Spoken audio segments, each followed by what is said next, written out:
بسم اللہ الرحمن الرحیم الحمد للہ رب العالمین والصلاة والسلام علی سید الانبیاء والمرسلین وعلی آلہ واصحابہ اجمعین ومن تبعهم بإحسان إلى يوم الدین اما بعد فقد قال اللہ تبارک وتعالی فی القرآن المجید والفرقان الحمید فأعوذ باللہ من الشیطان الرجیم بسم اللہ الرحمن الرحیم لقد كان لكم في رسول الله أسوة حسنة صدق الله العظيم وصدق رسوله النبي الكريم ونحن على ذلك لمن الشاهدين والشاكرين والحمد لله رب العالمين۔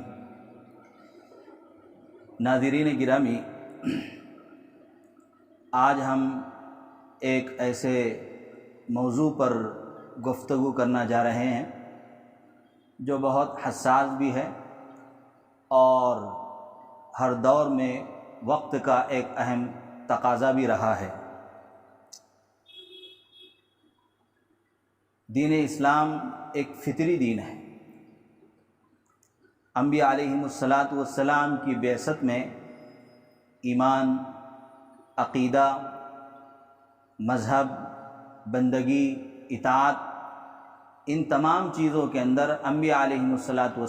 مشترک رہے ہیں۔ انبیاء علیہم الصلاۃ کی اس دنیا میں بعثت ہوئی، آمد ہوئی، اور انبیاء علیہم الصلاۃ نے ہمہ جہت پوری انسانیت کی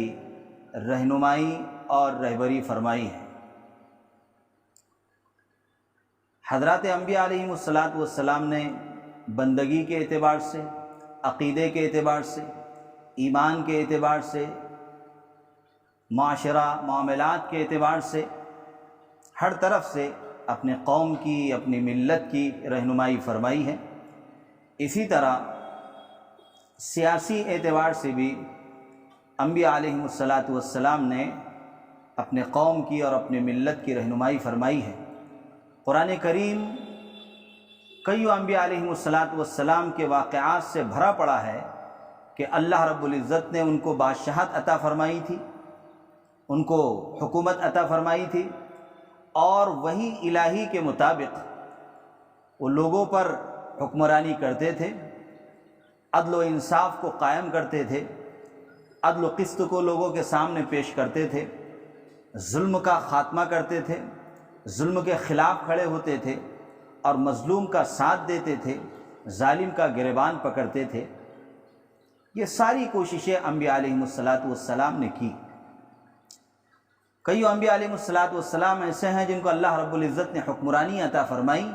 حضرت موسیٰ علی نبینا علیہ السلام ہیں، اللہ رب العزت نے ان کو حکومت عطا فرمائی، جس کے نتیجے میں انہوں نے بنی اسرائیل کو فرعون کے ظلم سے نجات دی، بنی اسرائیل کو آزاد کرایا، ان کو حریت کی طرف حضرت موسیٰ علیہ السلام لے کر گئے۔ اور یہ سلسلہ یہیں پر ختم نہیں ہوا۔ انبیاء حضرت موسیٰ علیہ السلام کے بعد ان کے خلیفہ یوشع بن نون بنے اور انہوں نے بھی اس مشن کو جاری و ساری فرمایا۔ اسی طرح حضرت داؤد علیہ السلام کو خلیفۃ اللہ کا لقب دیا گیا، انہوں نے بھی اس دنیا کے اندر حکمرانی کی، وہ حکمرانی جو انبیاء علیہ السلام کو زیب دیتی تھی، اور وہ حکمرانی جو وحی الہی کے مطابق ہوتی تھی۔ حضرت سلیمان علی نبینا علیہ السلام نے تو اللہ رب العزت کے دربار میں حکومت اور سلطنت مانگی ہے۔ قرآن کریم کے اندر اللہ رب العزت نے سورہ صاد کے اندر ارشاد فرمایا، رب اغفر لی وہب لی ملکا لا ینبغی لأحد من بعدی انک انت الوہاب، کہ اے میرے پروردگار مجھے ایک ایسی سلطنت عطا فرما کہ میرے بعد ایسی سلطنت کسی کو نہ ملے۔ لہذا حضرت سلیمان علیہ السلام کو اللہ رب العزت نے وہ سلطنت عطا فرمائی کہ آپ اپنی نبوت کے کاموں کے ساتھ اور نبوت کے افعال اور اعمال کے ساتھ آپ وہ جنوں پر آپ کی حکمرانی ہے، پرندوں پر آپ کی حکمرانی ہے، ہواؤں پر، دریاؤں پر آپ کی حکمرانی ہے۔ آپ کی وہ حکمرانی ہے جو اللہ رب العزت نے نہ ان سے پہلے کسی کو عطا فرمائی ہے اور نہ ہی آئندہ کسی کو عطا فرمائے گا۔ لہذا انہوں نے خود سلطنت اور حکومت اللہ رب العزت سے مانگی ہے۔ اسی سلسلے کی ایک کڑی جناب محمد رسول اللہ صلی اللہ علیہ وسلم ہے، جہاں پر اللہ کے نبی صلی اللہ علیہ وسلم نے بندگی، عقیدہ ایمان، اطاعت، فرما برداری، اس لحاظ سے امت کی رہنمائی فرمائی ہے۔ اسی طرح اللہ کے نبی صلی اللہ علیہ وسلم نے سیاسی اعتبار سے بھی ملت کی رہنمائی فرمائی ہے اور ملت کے لیے ایک شعبہ قائم فرمایا ہے۔ اس لیے کہ ہو سکتا تھا کہ بھائی دین کے اندر ہر چیز کی رہنمائی نہ ہوتی، لیکن کسی کو اعتراض اور کسی کو اشکال کرنے کا موقع باقی نہ رہے، لہذا ہمہ جہت اعتبار سے اللہ کے نبی صلی اللہ علیہ وسلم نے ملت کی رہنمائی فرمائی۔ اللہ کے نبی صلی اللہ علیہ وسلم نے سیاست کا ایک شعبہ قائم فرمایا۔ سیاست بھی انسانی سوسائٹی کا ایک بہت اہم شعبہ ہے۔ اللہ کے نبی صلی اللہ علیہ وسلم نے اس کو کر کے دکھلایا ہے، اس کو برت کے بتلایا ہے۔ اللہ کے نبی صلی اللہ علیہ وسلم جہاں پر ایک مبلغ ہے، وہیں پر آپ ایک قائد ہیں، ایک سیاسی لیڈر ہیں، آپ ایک جنگ کے میدان میں سپہ سالار ہیں، اور آپ ایک مبلغ کی حیثیت سے جہاں پر آپ معروف کا حکم دے رہے ہیں اور منکر سے روک رہے ہیں۔ اسی طرح اللہ کے نبی صلی اللہ علیہ وسلم کی حیثیت ایک ڈیولپمنٹ کی، اور اللہ کے نبی صلی اللہ علیہ وسلم کی ایک حیثیت سفارتکار کی ہے کہ مختلف علاقوں سے اور مختلف ممالک سے وفود آ رہے ہیں اور آپ کے سامنے دنیا کے اور ان کے علاقوں کے معاملات اور وہاں کے حالات رکھ رہے ہیں، اور اس حالات کا پیش اللہ کے نبی صلی اللہ علیہ وسلم پیش کر رہے ہیں۔ میرے عزیزو، سیرت طیبہ کے حوالے سے دو باتیں بڑے خاص قابل ذکر ہیں۔ ایک بات تو یہ ہے کہ اللہ کے نبی صلی اللہ علیہ وسلم کی جو شخصیت ہے، وہ پوری نوع انسانی کے اندر کوئی شخصیت ایسی نہیں گزری ہے جیسے اللہ کے نبی صلی اللہ علیہ وسلم کی شخصیت تھی۔ اللہ کے نبی صلی اللہ علیہ وسلم کی جو شخصیت تھی، اس کے لیے سب سے اہم چیز یہ ہے کہ آپ کی ایک ایک اہم بات کو ریکارڈ کیا گیا ہے، محفوظ کیا گیا ہے، اس کو ضبط میں لایا گیا ہے۔ اس کے بعد دوسری جو حیثیت ہے وہ اللہ کے نبی صلی اللہ علیہ وسلم کی اس طور پر ہے کہ نسل انسانی کے اندر کوئی ایسی جامع شخصیت نہیں گزری ہے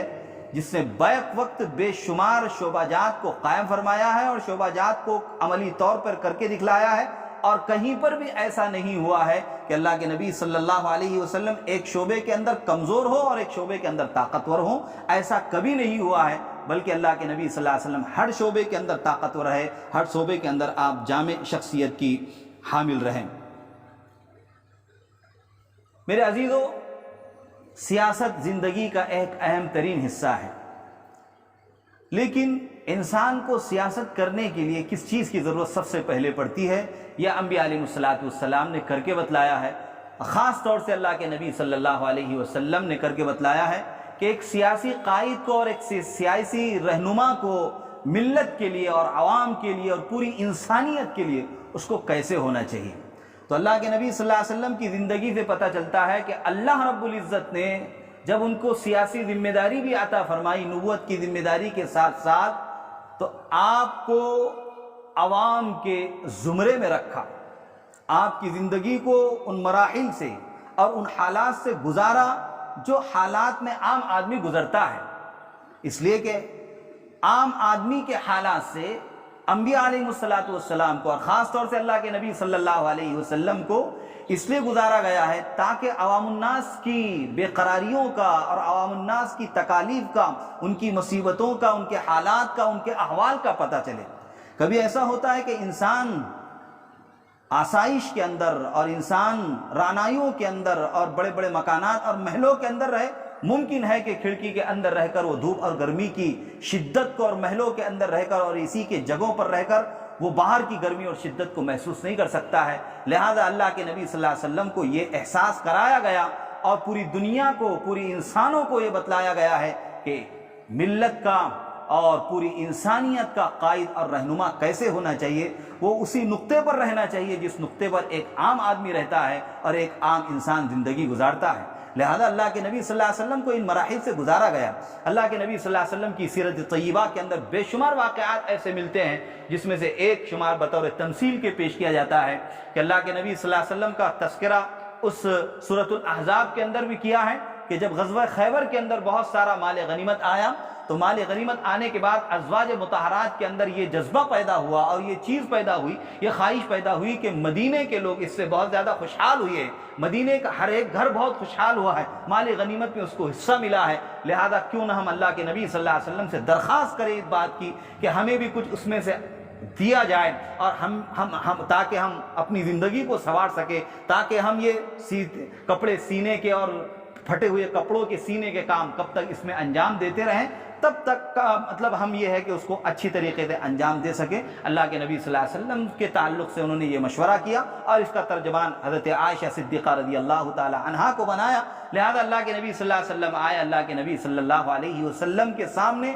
ترجمان کی حیثیت سے اما عائشہ صدیقہ رضی اللہ تعالی عنہا نے وہ تمام مسائل رکھے جو مشورے میں طے کیے گئے تھے۔ اللہ کے نبی صلی اللہ علیہ وسلم نے ان سے صاف واضح الفاظ میں قرآن کی زبان یہ کہہ دیا، یا ایھا النبی قل لازواجک ان کنت تریدن الحیاۃ الدنیا وزینتها فتعالین امتعکن واسرحکن سراحا جمیلا۔ اے نبی جی آپ فرما دیجیے اپنی ازواج سے، اپنی بیویوں سے کہ اگر تم دنیا کی زیب و زینت چاہتی ہو، دنیا کی رعنائیاں اگر تم چاہتی ہو تو یہاں تمہارے لیے موقع نہیں ہے، یہاں پر تم کو اس کا موقع نہیں دیا جائے گا، لہذا آؤ اور میں تمہیں تھوڑا سا سامان دے کر تم کو چلتا کر دوں۔ گویا کہ اس واقعے سے اللہ کے نبی صلی اللہ علیہ وسلم نے ایک سیاسی قائد اور ایک سیاسی رہنما کی بات کو پیش کر دیا کہ ایک سیاسی قائد کیسے ہونا چاہیے، ایک ملت کا رہبر کیسے ہونا چاہیے، ملت کا رہبر اسی ڈگر سے گزرے جیسا کہ ایک عام آدمی گزرتا ہے۔ لہذا اللہ کے نبی صلی اللہ علیہ وسلم نے صاف طور پر یہ بات عرض کر دی کہ یہاں تمہارے لیے اس کے لیے موقع نہیں ہے، یہاں پر تم کو کچھ نہیں ملے گا، اگر میری زندگی میں رہنا ہے تو رہو خوشی سے، اگر تم جانا چاہتی ہو تو جاؤ، میں تم کو کچھ دے دوں گا۔ گویا کہ اللہ کے نبی صلی اللہ علیہ وسلم نے اس کا اظہار فرمایا اور یہ چیز منتقل ہوتے ہوتے حضرات صحابہ کے اندر، خلیفہ اول حضرت ابوبکر صدیق رضی اللہ تعالی عنہ کے اندر، اور اسی طرح حضرت عمر فاروق اور حضرت عثمان غنی اور ادھر دیگر اور خلفاء کے اندر یہ چیزیں آ گئی، حتیٰ کہ حضرت امیر معاویہ رضی اللہ تعالی عنہ کے بارے میں ملتا ہے کہ دمشق کی جامع مسجد کے اندر آپ کھڑے ہو کر 3 جمعوں تک آپ نے یہ خطبہ دیا کہ انما المال مالنا انما الفیء فیئنا، کہ بے شک بیت المال کا مال ہمارا مال ہے اور بیت المال کا جو مال غنیمت ہے، جنگ کا جو مال غنیمت ہے وہ ہمارا مال غنیمت ہے۔ لوگوں نے 1 بار سنا، 2 بار سنا، 3 بار سنا، 3 مرتبہ جب آپس کے اندر چہمہ گوئیاں ہونے لگی کہ حضرت امیر معاویہ رضی اللہ تعالیٰ عنہ روزانہ یہ خطبہ کیوں دے رہے ہیں، تو کسی نے جمعہ کے دن کھڑے ہو کر اعتراض کر دیا کہ یہ بات کیسے درست ہو سکتی ہے، آپ یہ کیسے کہہ سکتے ہیں کہ امت مسلمہ کا جو سرمایہ ہے، جو بیت المال ہے، وہ آپ کا ہے، آپ جس کو چاہیں دے سکتے ہیں اور جس کو چاہیں منع کر سکتے ہیں، یہ کیسے ہو سکتا ہے؟ لہذا حضرت امیر معاویہ رضی اللہ تعالی عنہ نے کہا کہ میں یہی چاہ رہا تھا کہ میرے اس جملے پر کوئی مجھے روکے اور کوئی مجھے ٹوکے، لہذا مجھے خوشی ہے اور میں اللہ رب العزت کا شکر گزار بننا چاہتا ہوں کہ اس مرحلے پر کوئی نہ کوئی مجھے روکنے اور ٹوکنے والا موجود ہے۔ لہذا حضرات صحابہ نے یہ کر کے بتلایا ہے، تو ملت کا قائد اس طور پر ہونا چاہیے کہ اس کی زندگی عام انسانوں کی زندگی کی طرح ہونا چاہیے۔ دوسری بات یہ ہے کہ سیاسی قائد اور سیاسی رہنما کے لیے یہ ضروری ہے کہ اصحاب علم، اہل حل و عقد اس کی غلط کاریوں پر، اس کی غلط روش پر تنقید کر سکے، یہ اختیار ہر ایک کو ہونا چاہیے، اور یہ اللہ کے نبی صلی اللہ علیہ وسلم کے دور سے لے کے حضرات صحابہ کے دور تک تھا۔ اللہ کے نبی صلی اللہ علیہ وسلم نے اس کے کر کے بتلا۔ حضرت عمر فاروق رضی اللہ تعالی عنہ ایک مرتبہ خطبہ دے رہے تھے اور اس خطبے میں دیکھا کہ سارے لوگوں کو مال غنیمت میں سے ایک کپڑا ملا ہے، حضرت عمر رضی اللہ تعالی عنہ کے جسم پر 2 کپڑے ہیں۔ ایک دیہاتی، ایک عربی کھڑے ہو کر مجمع میں کہنے لگا کہ امیر المؤمنین آپ خطبہ بعد میں دیں گے، سب سے پہلے آپ یہ بتائیں گے کہ سارے لوگوں کو مال غنیمت میں سے ایک کپڑا ملا ہے، آپ کے جسم پر 2 کپڑے کیسے ہیں؟ لہذا حضرت عمر فاروق رضی اللہ تعالی عنہ کے چہرے پر کوئی شکن نہیں آیا، اس سے آپ ناراض نہیں ہوئی، جیسے کہ موجودہ دور کے سیاستدان اور موجودہ دور کے لیڈران اگر ان کے خلاف کوئی ایک لفظ کہہ دیا جائے تو پولیس ایکشن لے لیتی ہے اور خفیہ تنظیمیں اور خفیہ ایجنسیاں اس پر ایکشن لے لیتی ہے اور اس کے تعلق سے وہ ساری کارروائی کی جاتی ہے جو اس کے لیے آگے چل کے سنگین خطرات کا اور سنگین نتائج کا ماحول پیدا کرتی ہے۔ حضرت عمر رضی اللہ تعالی عنہ نے کہا کہ اس کا جواب میرا بیٹا عبداللہ ابن عمر دیں گے۔ لہذا حضرت عبداللہ کھڑے ہوئے، انہوں نے کہا کہ میرے والد کو بھی اتنا ہی کپڑا میسر ہوا تھا جتنا کہ آپ لوگوں کو ملا ہے، لیکن وہ پورا کپڑا نہیں ہو رہا تھا، تو میرے حصے میں جو ایک کپڑا آیا تھا وہ کپڑا میں نے والد محترم کو دے دیا، لہذا آپ ایک کپڑے کا جو حصہ میرے والد کے جسم پر دیکھ رہے ہیں وہ میرا ہے۔ اس کے بعد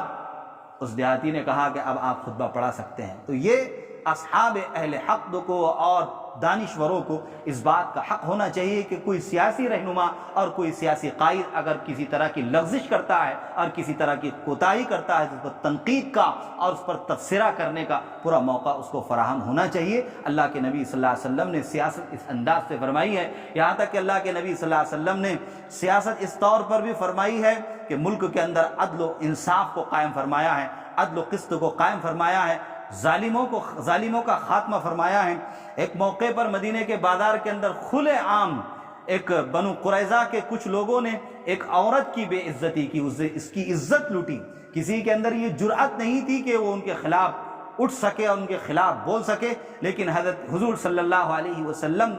تک جب یہ خبر پہنچی تو اللہ کے نبی صلی اللہ علیہ وسلم اس کے لیے کھڑے ہوئے، سزائیں دی اور ان کے قلعے کا محاصرہ کیا گیا اور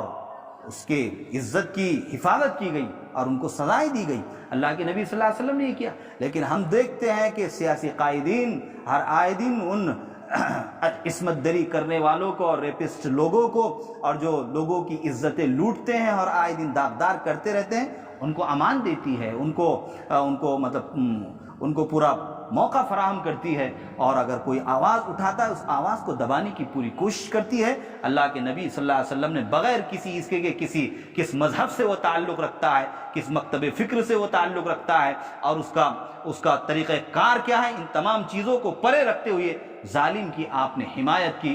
ظالم کی آپ نے مخالفت کی اور مظلوم کے ساتھ آپ کھڑے رہے۔ اللہ کے نبی صلی اللہ علیہ وسلم نے سیاسی طور پر بھی یہ کر کے دکھلایا ہے۔ لہذا اللہ کے نبی صلی اللہ علیہ وسلم کی زندگی کو پرکھنے کی آج ازحد ضرورت ہے اور اس زندگی کو اختیار کرنے کی ضرورت ہے۔ ایسا نہیں کہ سیاست میں ہم اور آپ آزاد ہیں، بلکہ اللہ کے نبی صلی اللہ علیہ وسلم کی زندگی ہم سب کے لیے ایک آئیڈیل، ایک نمونہ ہے۔ لَقَدْ كَانَ لَكُمْ فِي رَسُولِ اللَّهِ أُسْوَةٌ حَسَنَةٌ۔ تو اللہ کے نبی صلی اللہ علیہ وسلم کی سیرت کو اختیار کر کے ہر سیاسی رہنما، ہر قائد یہ جان لے کہ جب تک وہ کامیاب نہیں ہو سکتا ہے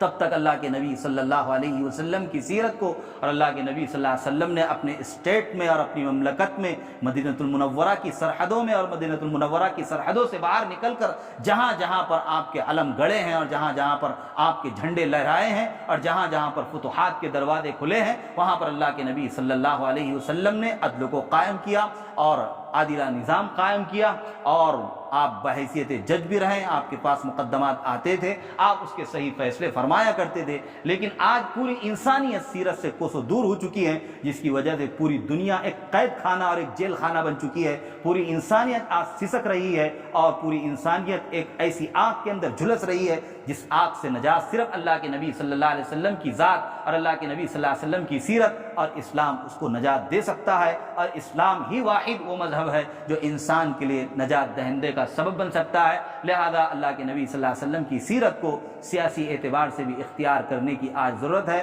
اللہ تعالی ہم سب کو حسن عمل کی توفیق نصیب فرمائے۔ وآخر دعوانا ان الحمد للہ رب العالمین۔